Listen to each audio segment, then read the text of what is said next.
On this episode of Phinside The NFL, latest report from Ian Rapoport says that Stephen Ross is going to be practicing some patience with Mike McDaniel and the Miami Dolphins in 2025, but his time quickly running out.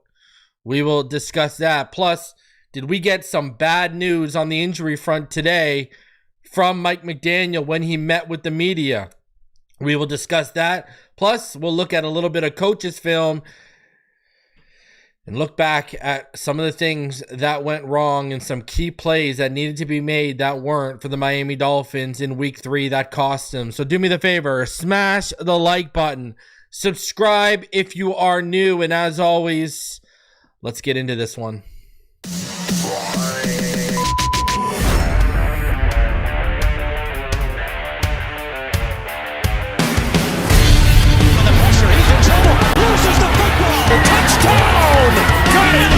You have got to be kidding me. Jalen Waddle has a Dolphin touchdown. And he will score. Field on the near side, man open, touchdown.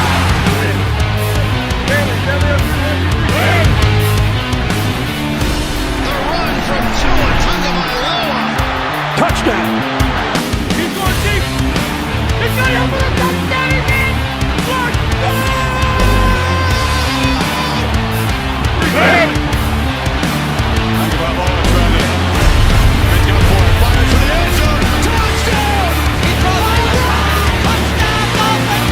Beautiful day to be a Dolphin fan. Let's go!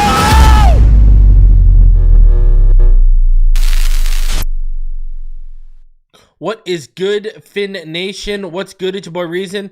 We are back here for another one. I appreciate each and every one of you for coming through on this Monday for today's show, as we are a week away from the Miami Dolphins getting back to business in week 4 against, of course, the New York Jets, who, well, the New York Jets, they also lost yesterday. So they join us at 0-3. And the reality of it is, though, Monday Night Football has quickly turned into a battle of the basement. Let's be honest here.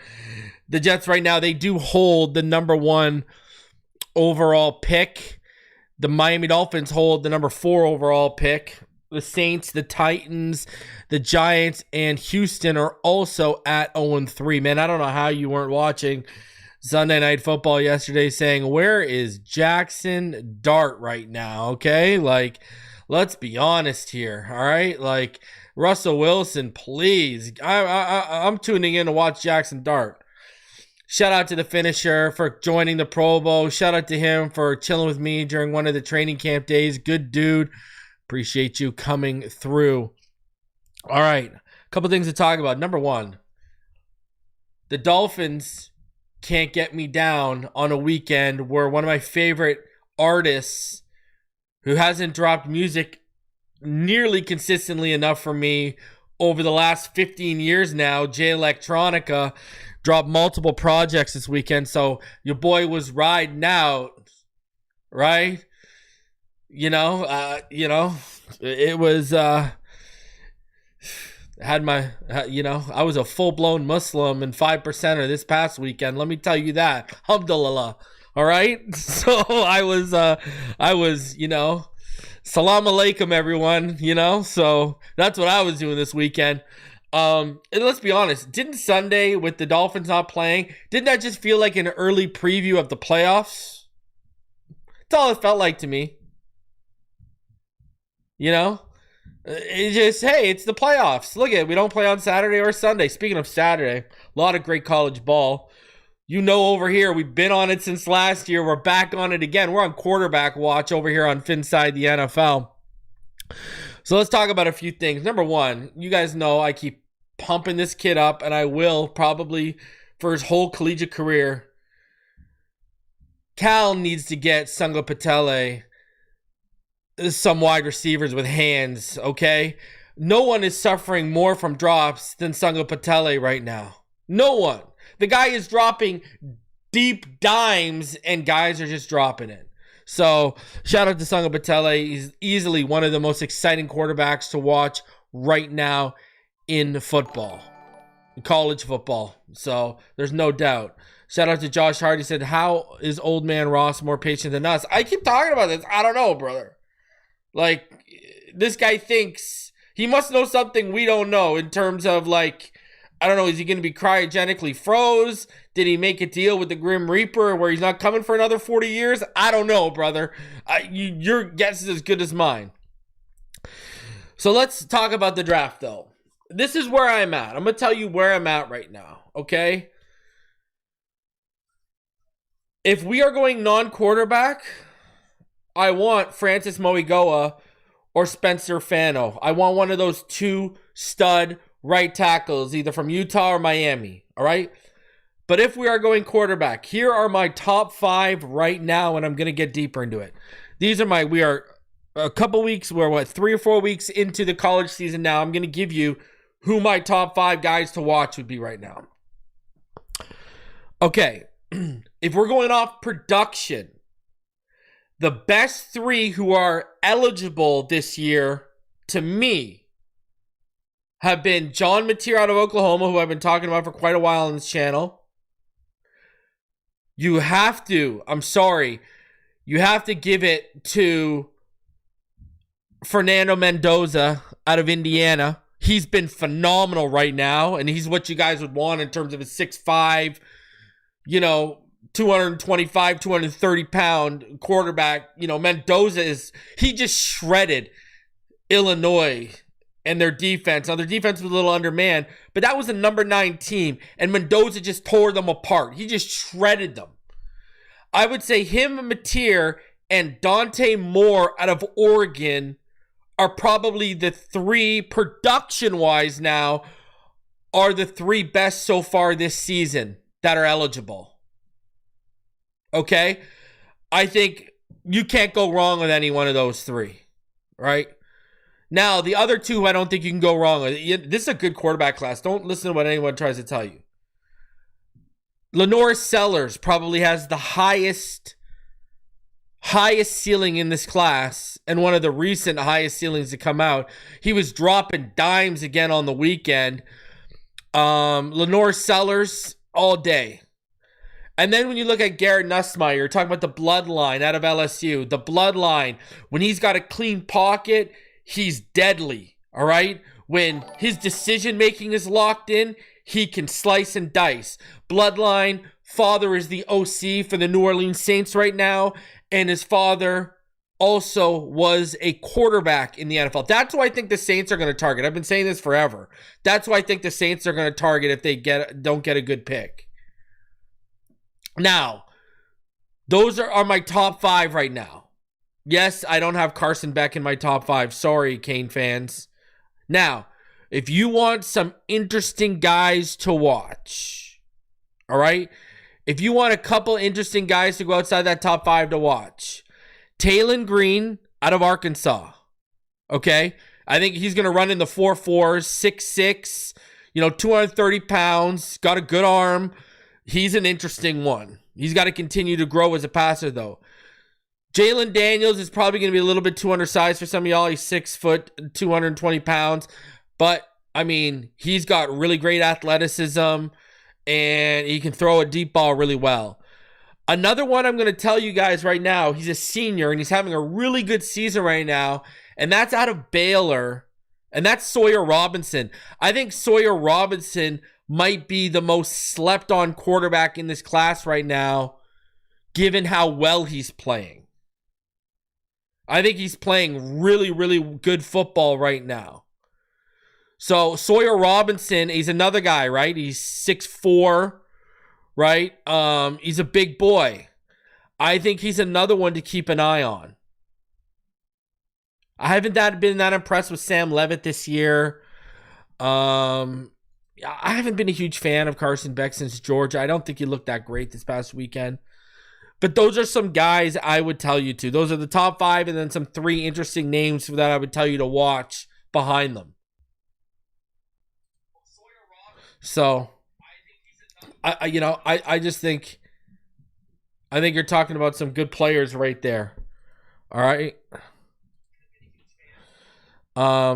Carson Beck, I know there's going to be people in their feelings, and that's fine. There's going to be people in their feelings, and that's fine.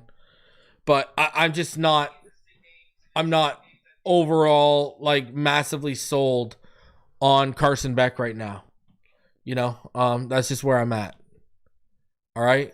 Now, continuing on here, what are we talking about? People keep talking about Arch Manning. I don't think so. Arch Manning finally looked good this weekend against basically a varsity team. You know what I mean? Like literally basically against a varsity team. So not great. What was that? Sam Houston? Right? Like, yeah, it was Sam Houston, right? He was against. I'm pretty sure it was Sam Houston. Let me just double check. Yeah, it was Sam Houston, all right? This guy had to go up against Sam Houston to look good. No, Arch Manning is not good right now. Now, out of all those quarterbacks I named, you do have someone that could go back. Lenore Sellers and Dante Moore could go back. And that would pretty much, then I would tell you would pretty much know who my top three are, which would be Mateer.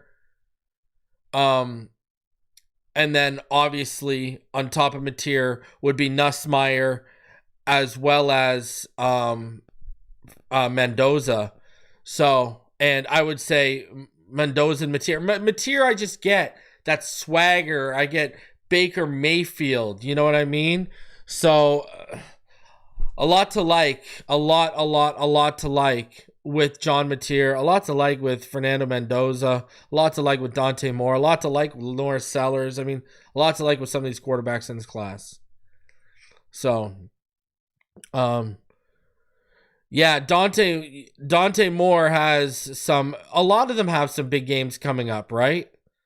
Like a lot of them have big games coming up where we're going to see exactly what these guys are made of.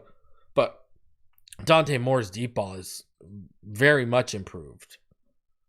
Very much improved. He's not the athlete, obviously, Mateer is. He's not the athlete, obviously, the Norris Sellers is. But Moore's got it, man. So, but yeah, those are the names I would recommend for you guys looking at quarterbacks. All right. And again, if you do not go with those guys, give me Spencer Fano or Francis Moigoa in that first round. Give me that stud right tackle because Austin Jackson got to go because we're locked into Tua through 2026. That's just where we're at. So, yeah. No, I just said I'm a fan of Mendoza. Mendoza's that dude right now. Mendoza just shredded Illinois. And that's a number 9 team. And Mendoza took him out back and took him to the woodwork. And he's got that size a lot of y'all are going to love. 6'5", 225, 230, rocket arm. I mean, with Aller, for me and Drew Aller, I'm just not sold on Drew Aller creating outside of the pocket. He's another guy who looks like in big moments, they get too big for him. You know what I mean? And that's an issue for me. That is an issue for me with Drew Aller. He doesn't Aller, I see flaws in his game that I don't know. My thoughts on Ruben Bain. Ruben Bain might be one of the best players in this draft. Mendoza's going in the first round, brother. Mendoza, I'll tell you right now, Mendoza has a shot at the number 1 overall pick. So does Dante Moore. But again, Dante Moore, Lenore Sellers could go back to school. So, yeah. We'll see. But also another thing I wanted to talk about, sad news today, as Chris Grier, his father passed away today, Bobby Grier, former Patriots and personnel executive. So RIP on that situation. That's awful stuff. And you can't imagine what Chris Grier is going through right now. Another thing I wanted to bring up to you. Did the Miami Dolphins get it wrong with Anthony Weaver? Remember, we had Anthony Campanile in the building, and Anthony Campanile, he wanted a shot at the open defensive coordinator role, and we passed on him, right? We totally passed on Campanile, and now look at what Campanile's doing in Jacksonville, right? The Jacksonville Jaguars have forced 9 turnovers in 3 games, including 7 interceptions. Jacksonville only had 6 interceptions all last season. What's been one big issue besides, well, this year not being able to stop a nosebleed with the front 7, especially in the run game? Even Weaver last year, when we did have a top 9 run defense and a top 9 pass defense, we couldn't create turnovers. That's been one of the issues with the defense under Anthony Weaver, even when they were good last year. We couldn't create turnovers. And Anthony Campanile's got these guys over there creating turnovers.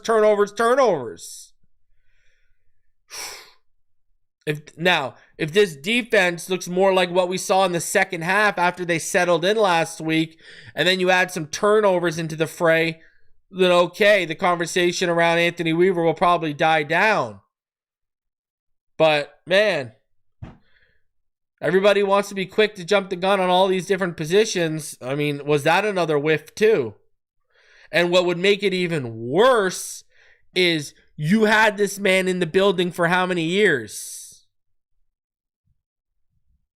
I mean, we all remember Anthony Campanile's rah-rah speech during Hard Knocks that had everyone fired up.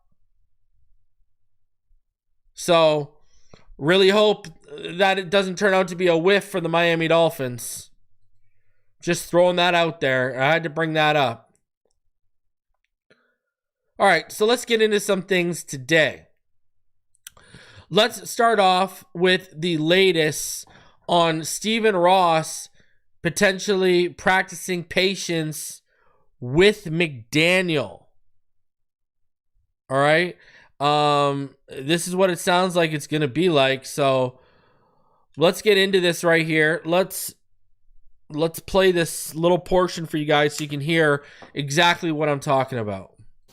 No doubt, Rich. Disappointing start for the Miami Dolphins. Actually better. No moral victories, but certainly better on Thursday night against the juggernaut Bills. But it has led to questions about the job status of Mike McDaniel now that they are 0-3. Here is my understanding of where it all stands. Stephen Ross, the Dolphins owner, plans to be patient. Almost always in the past, in similar situations, he has been patient. I do not sense anything imminent regarding a potential change in Mike McDaniel's job status. Mostly because Stephen Ross likes him, believes in him, and has invested in him. Gave him an extension, by the way. McDaniel still has 2 years left, worth more than $18 million coming up after this year. As far as what to look for, though, keep an eye on the locker room. If players suddenly stop playing for him, if that becomes a thing where you look on the field and you say these players do not believe in their coach, perhaps that could trigger some change. So one of the scenarios we talked about potentially playing out on Thursday did play out, right? The team showed enough fight where Ross hasn't wavered. Now we've seen Pelissero. This report was from yesterday before the 1 o'clock games kicked off. We've seen Pelissero, we've seen Cam Wolfe talk about how they heard there was nothing imminent heading into Buffalo, and a loss to the Buffalo Bills wouldn't necessarily mean he was out of a job. Now you hear Rapoport saying he's hearing there's nothing imminent. Ross has practiced patience in the past, and he's going to practice it again. And we need to, without a shadow of a doubt, need to see players out on McDaniel and stop playing for him. That's what we need to see. So what I don't know. To me, this kind of goes back to what I said at the beginning of the season when we started losing. Are you really going to let the wheels get off the tracks and this whole season go into the ditch just because you want to be stubborn and you want to, you don't want to look like you have egg on your face for putting out a statement showing your support behind Grier and McDaniel like 30 minutes after Tyreek Hill quit on us last year? Like, what's the reasoning here? What I keep going back like, brother, you're not getting any younger, Steven. Why are we continuously practicing patience? You've got to see what you have in Anthony Weaver or Frank Smith, two guys who have got coaching interviews over the last 2 years. Or you got Bevel, who has interim experience. Now, I will agree 110%. Tua and that Zach Sieler punt return were the main contributing factors to the Miami Dolphins losing and or not tying the game late in the fourth quarter. It wasn't on McDaniel. Now, I'm going to have a Patreon and channel member update that I meant to drop it yesterday, but I'm actually going to drop it probably tonight. And I'm going to talk about some head coaching stuff that I'm hearing. And we're going to have a little interesting conversation about this whole situation, because the fact that Tua and the Dolphins being locked into Tua, unless you can try to find a trade partner post June 1st, being locked in on him does make this whole situation interesting from a couple different angles. But we'll talk about that and much more in the 3 takes update I got coming for Patrons and channel members. If you want to join the Patreon or become a channel member, well, if you want to become a channel member, hit the join button. If you want to become a Patreon, the link is scrolling below me. But I just don't think this is a time to be practicing patience. I think there needs to be urgency. I mean, you've got to see what you have in whoever you think is next up out of those 3 coaches that I just named, Weaver, Bevel, or Frank Smith. Because all of them could get out of the building come the offseason if you fire McDaniel.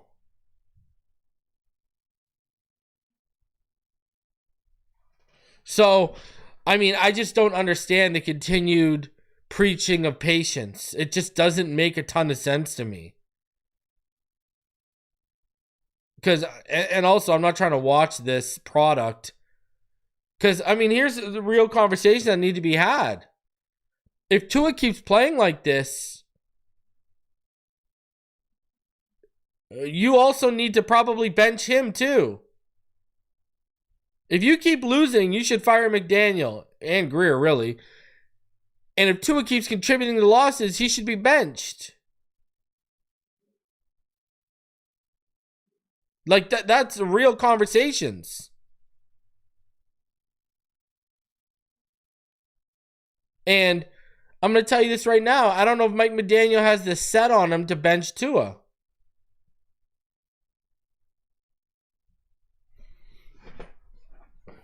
Now, could Tua continuously contributing to losses in the end of games make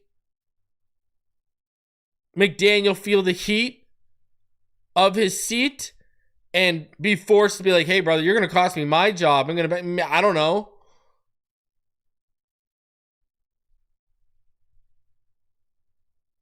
So, and this isn't an O-line problem. This, like, Tua is bailing on clean pockets. Tua is making poor decisions. Like, this isn't just an O-line problem here. Tua looks timid. I've been talking about this for weeks. He looks timid. He's playing scared. He's playing scared not to get hit, and he's playing scared not to make a mistake. You're seeing that consistently on the film. Because, I mean, at what point do you say, hey, here's the thing. Look at it this way. If Tua's going to keep turning the ball over and costing you, you might as well see what Zach Wilson has at that point, because at least he's the better athlete. If both of these guys are gonna turn the ball over and cost you, you might as well see what the better athlete has. Or you might as well see what the rookie has. That's what you start getting into. And just because you're a franchise quarterback who signed a big contract doesn't mean you're guaranteed that starting spot. Ask Kirk Cousins when he signed with the Atlanta Falcons. So that's what I got to say about that.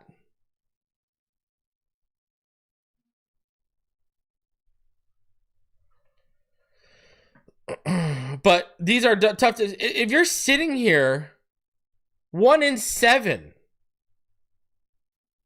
is you believe Mike McDaniel is going to bench Tua?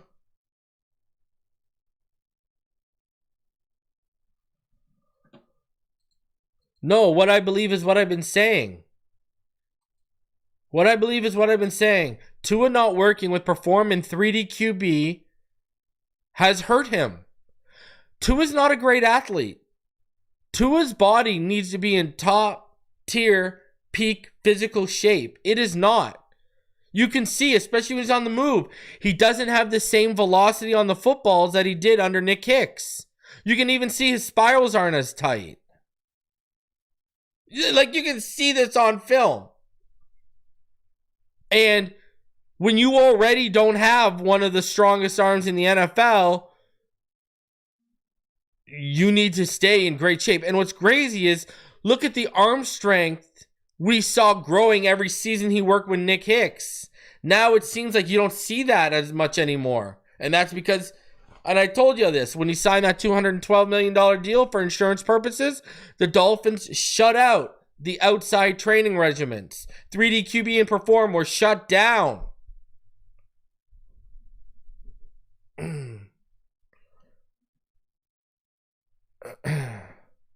And he does have issues with his base. Now, there's a play that didn't make it. It was his only incompletion over the last 2 weeks outside the numbers. It was late in the game. It was to Tyreek. It was that one towards the sideline where Tyreek tried to catch it and he fell out of bounds and didn't make the catch. That was a base issue. Now, that was not an arm strength issue. All right, when you actually watch that throw, if you look at where his toes are pointed, when you look at just his overall base and footwork, it's off, and that's why he doesn't make that throw. Because actually, Tua, outside the numbers, he's 4 for 5 for 110 yards. Over the last few weeks outside the numbers with 1 touchdown and a 0 interception. He actually has a 94 PFF grade. Outside the numbers. Deep outside the numbers. Now that was a base issue. You know what I mean? So not everything is, pure physical form and body issues. But he's having base issues too right now. So again, that could be a result of not having high level training right now. Man, don't get me started on Baker. I wanted him after Tua's 2022 concussion, and now I gotta watch this guy just ball out. So, yeah, but with McDaniel, I don't know. I feel like, how is your patience not worn thin? Now, Mike McDaniel, he met with the media today, and this is what he said. Dolphins rookie Jonah Savaiinaea played right guard at Arizona, but the team plans on keeping him on left guard because he's comfortable there, McDaniel said Monday. And I'm about to show you film that shows you he's not there, comfortable there in pass pro. Asked if the organization has considered moving him to the right side because of his uneven start to the season, McDaniel said no. He explained the line of thinking. Do some of his strengths get empowered, or are you helping the player moving him on the right side? The way he approaches everything and why we have tried left guard early is he feels more comfortable where he's at right now in our offense. Give me a break. If there were things happening to him that I thought it would be alleviated by playing on the right, I would absolutely do that. Both his good plays and his bad plays at this point, the way he's gone at it, we haven't measured a side issue, which is why we haven't thought to do that. So PFF rules Savaiinaea the worst guard in football this season. McDaniel addressed other issues. Darren Waller, he will be on a situational snap count or package as opposed to unleashing him. On whether he would consider using Achane and Ollie Gordon on the field more, there were a couple plays. Yeah, he's right. You can use both blacks. So he said the flip side would be fewer snaps for Malik or Alec Ingold or Waller. Well, Malik's the only one I care about in that one. On Nick Westbrook-Ikhine, who only has 5 targets and 3 receptions, he says he's certainly a guy that I think can help us the way he plays with physical. I mean, I watched him not do a good job blocking, so I don't know what he's talking about, the physicality right now. Kicker Riley Patterson will be signed to the 53-man roster this week after being elevated from the practice squad for the first 3 weeks of the season. Jason Sanders is eligible to return from injured reserve after the Jets game. Storm Duck will likely miss Monday's game. Liam Eichenberg, who has been on the physically unable to perform list since the start of training camp, with a lower body injury, has a chronic issue that will require more time to heal. He's eligible to return after the Jets game, but will not be ready that soon. And it's been indicated it ain't happening. A chronic issue for Liam Eichenberg? That's not good. That is not good at all. Chronic issue? Oh my God. More Keon Smith. Pretty sad when Keon Smith is that bad and Daniel Brunskill's letting up instant pressures where you're hoping Liam Eichenberg will come back, and then you hear he's got a chronic issue and he might not be able to come back anytime soon. Holy jeez Louise. My God, this team just can't catch a break right now. They just cannot catch a break right now. Now that we hear this guy has a chronic issue, I don't know about Liam Eichenberg now. And hold on, he has a chronic issue, and this is the guy you re-signed to be one of your key depth pieces on the offensive line. Absolutely brilliant. Absolutely brilliant. I love it. Because if any team would have known that about Liam having a chronic issue, it would have been the Miami Dolphins, who drafted the guy and traded up for him when Creed Humphrey was on the board. And Jason Sanders, he's eligible to return after the Jets game, but if they're signing Riley Patterson, he's probably not coming back after the Jets game. So, man, it's just... And Riley Patterson hasn't been an issue, so...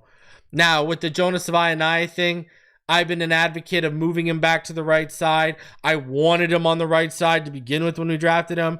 We're going to get into some film, and I'm going to show you examples where the footwork is choppy, and it's with his left foot leading out with it. You can tell he doesn't look comfortable, especially in pass pro on that side.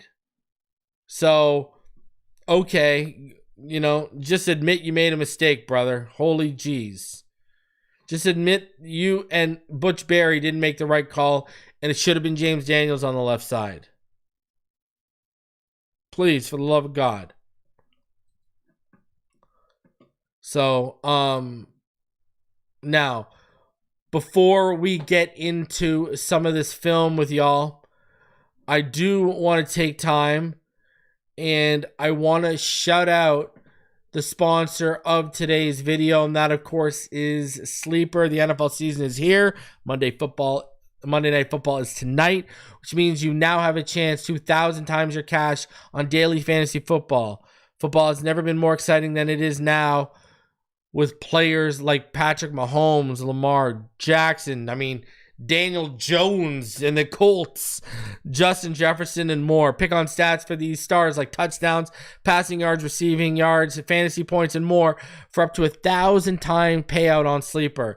Get your picks right and you could win big. Use promo code PHINSIDE and you'll get up to a $100 match on your first deposit. Terms and conditions do apply. See Sleeper's terms of use for details. And as always, right now, they're currently operational in over 25 states and most Canadian provinces. So go ahead and check out Sleeper today. Shout out to Sleeper for sponsoring this video. All right, let's get into some of this film. All right, we got some stuff to go over. All right, because we're not just looking at two here. I'm going to show you some things here. All right, we're going to see some things. So let's get into it. And let's start off with some good. And that would be Ollie Gordon. Ollie Gordon, man, we're going to show a couple examples today of why this guy needs to be getting more reps. And there ain't no doubt about it. So this is the opening drive of the game. And the Miami Dolphins have the ball to set the tone. They've gone 9 plays for 45 yards after a 54-yard kickoff return from D. Eskridge started the game off on the right foot for the Dolphins. It's 3rd and goal from the Buffalo 2. You got 2 under center. Ollie Gordon is a single back, tight. You got a tight formation here, 3-by-1 receiver set with a trips bunch look to the left in tight. All right. And it's just going to be a halfback dive up the middle. And Ollie Gordon is going to finish the drive off strong with a powerful 2-yard touchdown run. And look at the power and the movement from Jonah Savaiinaea there, the left guard, right? This is what I keep talking about. You're going to take the good with the bad now as a rookie. You absolutely, watch the left guard here. You can absolutely displace and move people in run sets, but technique does hold them back in pass pro, which we'll see later in the film. But anyways, 7-0 Dolphins after they converted the extra point there. So now the Bills have the ball, all right?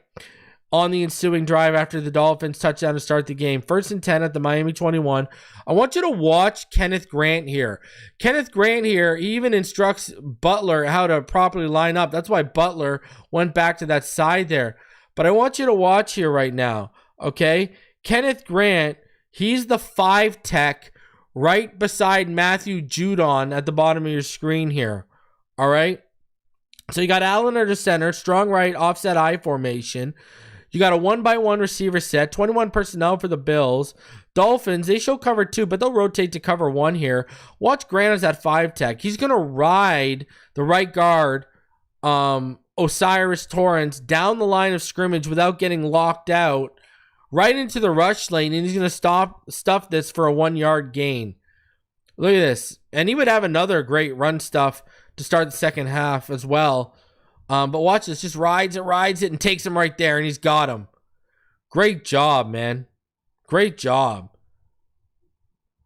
Yeah, he has another great run stuff to start the second half. With another rep where he just showed pure power.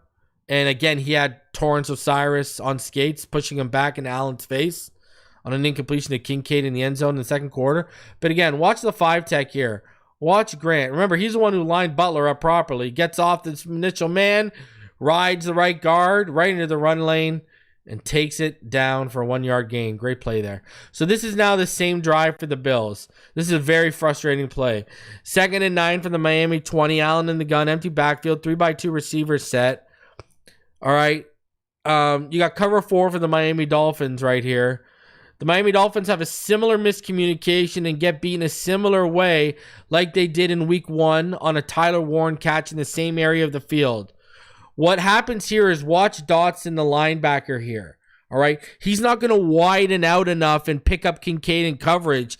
So that's going to create a mismatch to that left side because Jack Jones, he's going to take the deep receiver at the top here. He's going to take him deep. And you see Marshall here in the slot. He's going to crash the screen.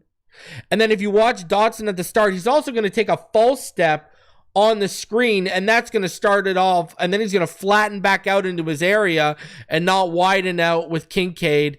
And look at how open he gets. Look at, see, false step right there. Look at, now he's got to come back. And look at the space Kincaid is running into on the left side. Like, what are you doing, Dotson? Look at that. Because he didn't widen enough. And then you got Jack Jones whiffs on the tackle and Kincaid walks it in. Not good, man. Again, watch this again. Dodson's going to false step towards the screen right there. And then now look at, he flattened back out instead of widening. And a mismatch to the left side. Allen IDs, makes the throw. You can't have these type of mental errors early on. And like I said, what makes it worse is Jack Jones whiffs on the tackle. Look at this. Boom, whiffs. Oh my God. 7-7 after the extra point. All right, so Dolphins get the ball back after the Bills responded with a touchdown.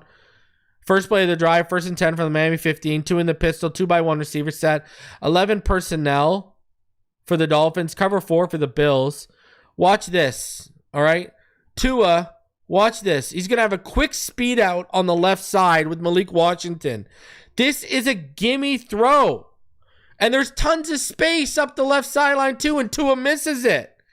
You have to make these completions in this type of atmosphere.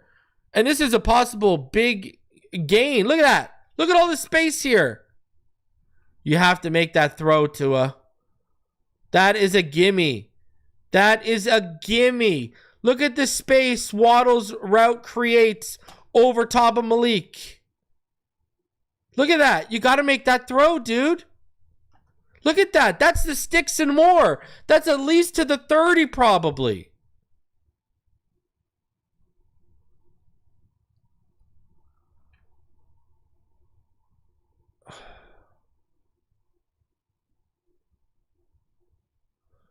Man, you just gotta make these completions. Gotta make these completions. You gotta make that speed out completion right there. You're not giving your playmaker a chance to make a play in the situation. Not a good way to start the drive when you need to respond to Buffalo's touchdown. Just not good enough.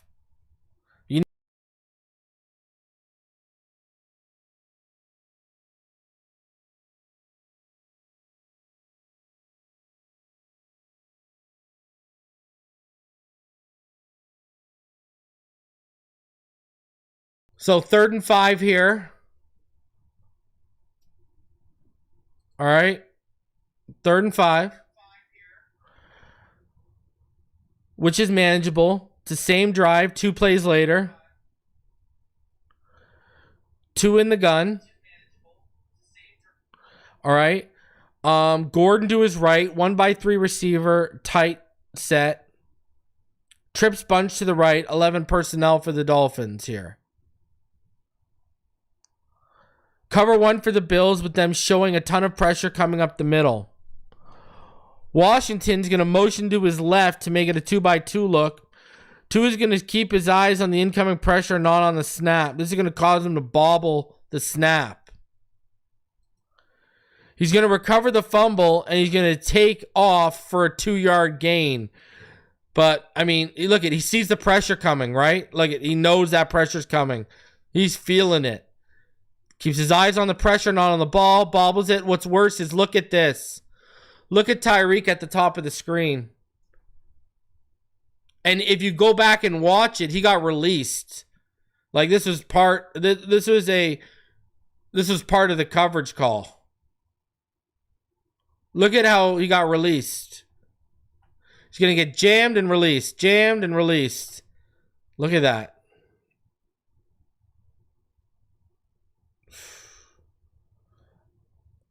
Brutal. That's the worst part about this. There may have been a big play to make if not for Tua mishandling the snap. Said the Dolphins are forced to punt, and it's obvious Tua doesn't trust his protection if he's that worried about the blitz.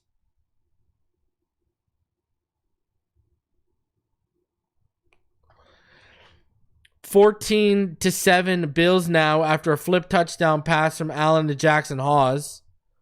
Dolphins have the ball back, 3rd and 9 from the Miami 27. Tua's in the gun. Achane split wide in the backfield to his left. 2-by-2 receiver set with a stack on the left. 11 personnel from Miami. Buffalo, they'll show cover 2 but rotate to cover 3 pre-snap. And watch Jonah Savaiinaea here. He loses almost immediately off of the snap due to his poor footwork. Almost immediately. We'll see from the other view I'll show you. Just look at an easy hand swipe and swim over from the defender there. Just easy. All right, now watch. What you're going to see here is his steps are going to be choppy. His base is going to be too wide. And his toes are going to be pointed outward. Watch his steps with his left foot. Look at how many. Chop, chop. Look. The guy took like 4 chop steps. And watch his base and his toes. Like, look at. I mean, what are you supposed to do with this? Look how wide that base just gets. Look at everyone else's base except him. Look at everyone's base on this line except him. And I mean, look at Paul next to him, how his feet stay clean to the ground. Look at his feet are constantly off, no balance. Look at his left foot. It's now turned inside. Look at his left foot right there. It looks like he's twisting it, but he's not. What are you supposed to do with that kind of base? And then he's just easy swipe and swim over to a flushed out incompletion. And if you look at it, all of those issues I just showed were with what? Jonah Savaiinaea's left foot. Because that's what he's leading with now. Again, that's why he should be on the right side. So the Dolphins would wind up punting in Jonah's base again. It led to a pressure later in the third quarter. He continues to struggle in pass pro. So now it's still 14-7 Bills. Following drive after the Dolphins just punted.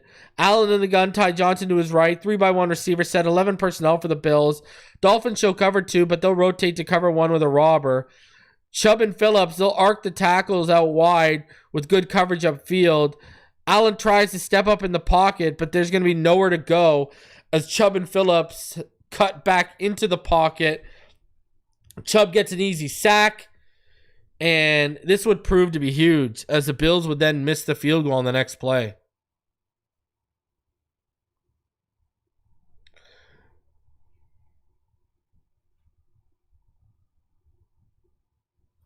But you look at the pressure coming here. They're going to arc those tackles out real wide. Look at that. And then come back in and got him. Good play by Chubb. So this is the next Dolphins drive. It's 2nd and 10 at the Buffalo 41. 2 in the gun. 8-chance split right in the backfield. 1-by-2 receiver set with a stack on the right. 11 personnel for Miami. Cover 2 for the Bills. And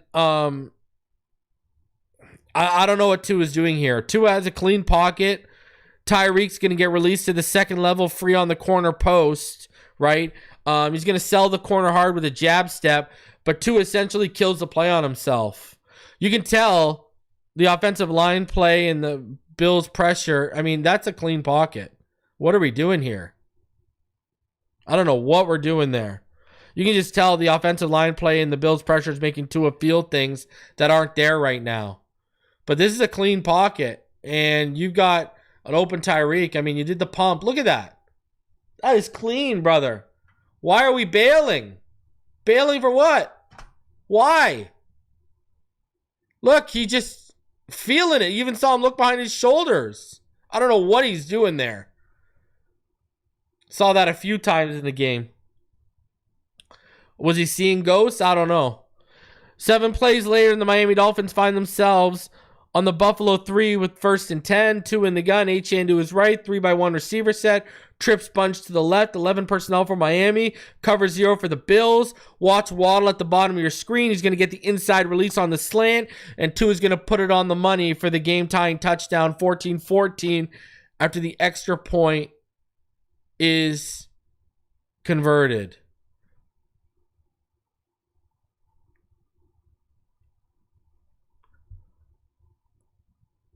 All right. So now, after the Bills make it 21-14 to start the second half of their first drive with a James Cook touchdown run, the Dolphins get the ball for the first drive of the second half. 3rd and 11 from the Miami 28. 2 in the gun, empty backfield. 2-by-1 receiver set. It's double stacks right here after the motion out, right? Now it's an empty backfield. 11 personnel for Miami.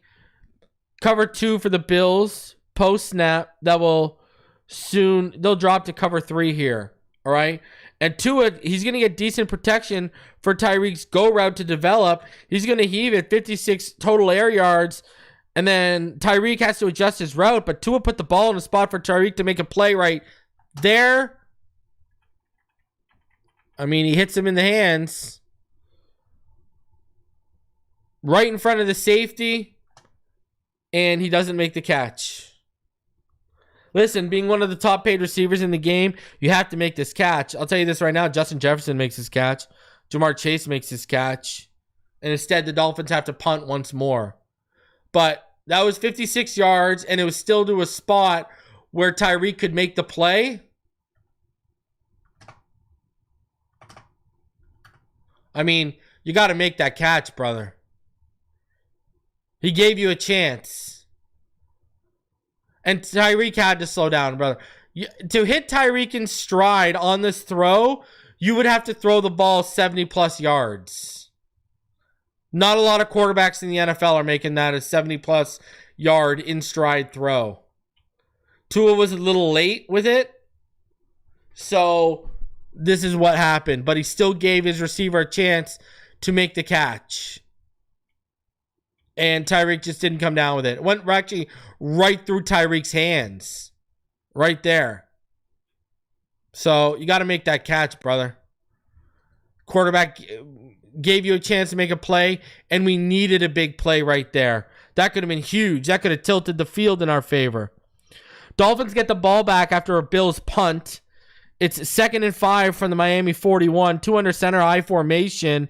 1-by-1 receiver set. 21 personnel for the Dolphins. All right. And the Bills, they show cover 1. Tua's going to fake the handoff to Achane, drop back, and he's going to set his feet to throw the deep out towards Tyreek, and Tyreek slips and falls. The throw is there. The play was there to be made if Tyreek didn't slip. But look at, steps up, throws there. Tyreek slipped. This ends up being costly as Tua would throw an incompletion on the next play, and that would force the Dolphins to punt once more. You got to make the play here. You had the sticks. You had the first on a 2nd and 5. Come on, Tyreek. So Tyreek not making a play when a quarterback gave him a chance and then slipping on a route like that. Costly stuff, man. Dolphins have the ball back after the defense forces yet another punt. The Dolphins offense is finally about to take advantage. 2nd and 1 after a 9-yard catch and run from Achane started the drive off. 2 under center. Ollie Gordon's a single back 1-by-1 receiver set. 21 personnel for Miami. Bills once again, they'll rotate to cover 3 with a robber post snap look. Look at Gordon. Watch Ollie Gordon here. He's going to break a tackle in the backfield, then gets to trucking through the lane in the middle of the field.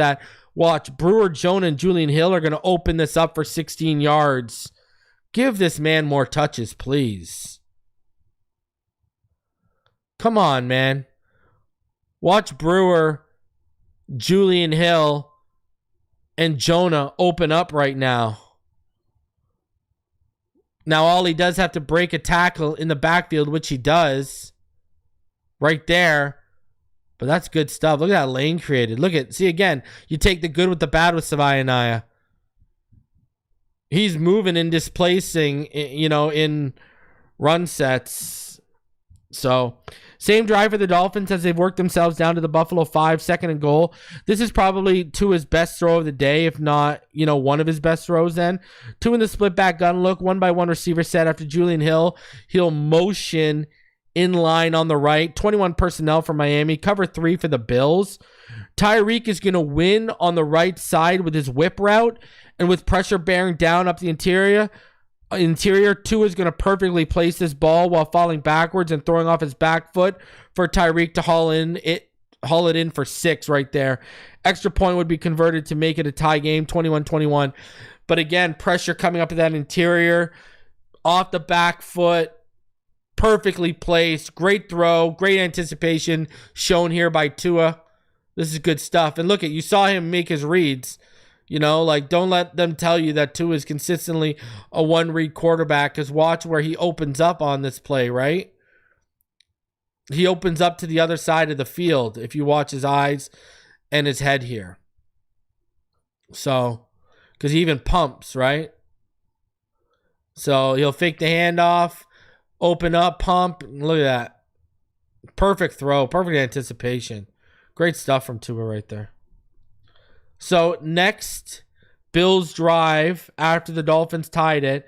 Dolphins have forced a 4th and 7 at the Buffalo 49.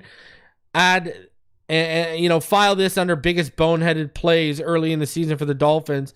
Zach Sieler's going to like stretch out and go for the punt block when we don't need him to. Just get the ball back here. But instead he runs into the punter and he's penalized 15 yards for roughing the kicker, which bails out the Bills from resetting the downs for them.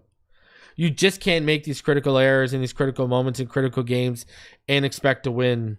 The Dolphins would pay for this too, as the Bills would get a touchdown to cap off this drive and take that lead back 28-21. Not good enough, man. So, this is the Dolphins' next drive. They've moved the ball to the Bills 21 after Malik got a first down on a close 2nd and 6 conversion. 1st and 10. This should be a running down, but McDaniel decides to drop Tua back. 2 in the gun, H-end to his right. 2x2 receiver set. 11 personnel for the Miami Dolphins. Bills, they'll show cover 2 pre-snap and rotate to cover 3 post-snap. And this is how I interpret this back-breaking pick. Tua is going to read the flat defender, like he said in the post-game.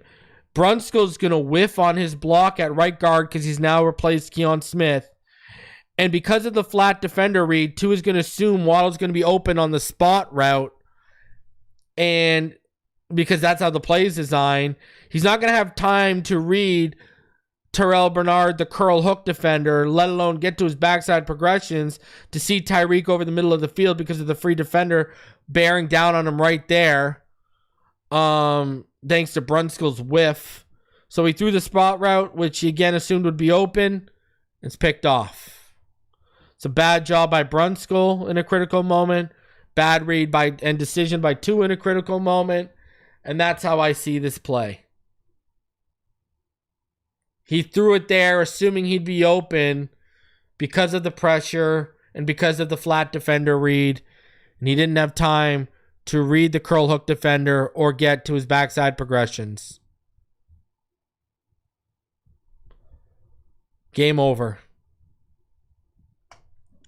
Dolphins end up losing. And there you have it. That is the film, some of the film. Nothing great to come away. We went over 15 plays. Really some ugly stuff there. Jonah Savaiinaea continues to struggle in pass pro, but in run sets really shows you why they traded up for him. I don't get not wanting to move him back to the right side. Just not good enough. Just not good enough. So that Sieler roughing the kicker and that 2 interception just broke this team's back. Now, they would, on the ensuing drive, get them to a 2nd and 16, which they allowed them to convert. The Bills got the Bills to a 2nd and 16, which they allowed them to convert. But, I mean, the wind was out of the sails by that point. So, here we go. Monday Night Football. Enjoy tonight, and let's see what they can do this Monday coming up. So, it's week 4, 0-3. Let's see what we do. Smash the like button. If you're new, go ahead and subscribe. Appreciate each and every one of you guys coming through. And I will see you guys on the next one. Until then, you already know what time it is. Fins up all day, every day. Shout out to Sleeper for sponsoring the video. Appreciate y'all. And I'll see y'all on the next one. Fins up, everyone.